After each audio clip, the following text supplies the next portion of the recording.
Hello, my name is Vladimir Tikhomirov. I'm Chief Economist at BCS Global Markets, and I'll give you my view on the coming week. To start with, the past week there was an important event for the Russian economy, a publication of official statistical data for the first half this year, which has shown basically a two-speed economy in Russia. On one hand, we see a real economy actually showing either small decline or basically no decline at all in the first 6 months of this year.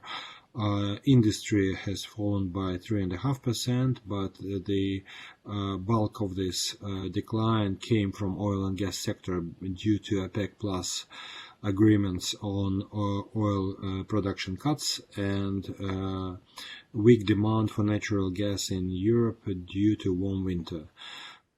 If we take this out, in my calculations, the industrial production in Russia for the first 6 months did not decline if compared to the same period of last year. Construction activity was basically at the same level as last year, only 0.5% decline year on year, and agriculture has grown by 3% year on year. At the same time, we see quite different picture in other part of the economy, which is the consumer-related part. Services to the population have fallen by almost 20% year on year in the first 6 months. Retail sales have fallen by more than 6%, and of course, real disposable incomes have shown a very significant decline, the largest in almost 21 years, of 8% year on year. And what we see is that the recovery in this segment of the economy is going very slowly, not least because people have lost in their incomes and the consumption model has changed because of uncertainties in the economy. On the job front, people tend to save more than to spend. And it is very likely that this two-speed economy will continue to develop in the coming months, meaning that the real economy can actually can start posting small growth in year-on-year terms, either late this year or early next year. At the same time, recovery in consumer part of the economy is likely to be more protracted and much more gradual. And that would basically put limits on the overall trend in the economy, meaning that the recovery in Russian economy on the whole is likely to be more gradual and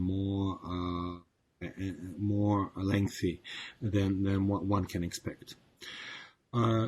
Looking into the coming week, very important development for Russian market is the central bank meeting on Friday, 24th of July.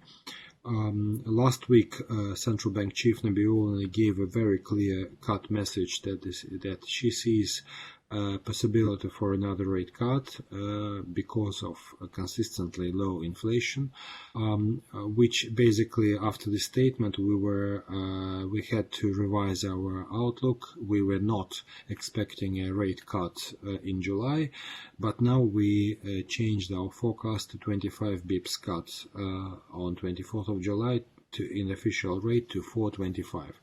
However, we believe that chances are high that this rate would remain unchanged until the end of the year at least. Not least because we see big chances that the annualized inflation in Russia would start to peak more rapidly in the coming couple of months. August, September last year have seen deflation. A repeat of this deflation is unlikely this year, and we have seen a significant increase in producer prices. Gasoline prices are rising. There is another tariff indexation in August, and harvest outlook is not that good. So altogether, we actually see inflation coming close to the central bank target of 4% year on year already in September or October, which means that there will be not much space on the central bank side to cut unless they decide to change their policy and to allow for zero or negative real rates. Thus far, that has not been the policy of the central bank. Another couple of events that we are watching and that are having an impact on the Russian market as well are in geopolitical area. One is the U.S.-Russia relations. We have seen significant increase in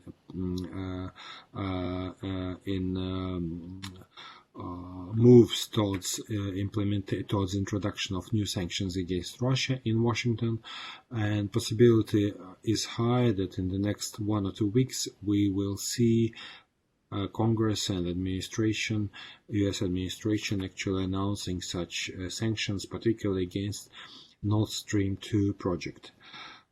This is obviously a negative development, which is already having some impact on the Russian market. We see actually increased pressures and increased risk of attitude on foreign investors. And ruble has been trading above 71 rubles to the dollar, not least because of this geopolitical risk. Another risk in geopolitical area is much more broader. We have seen a new wave of deterioration in bilateral relations between Washington and Beijing, and this obviously has a significant impact on all markets, and particularly emerging markets, including the Russian market. Risk of attitude increases because investors are not sure how the situation will play out. So to sum up, we'll be watching what the central bank is going to do this Friday, and we'll be following geopolitical developments that have a direct relevance to the Russia case. Thank you.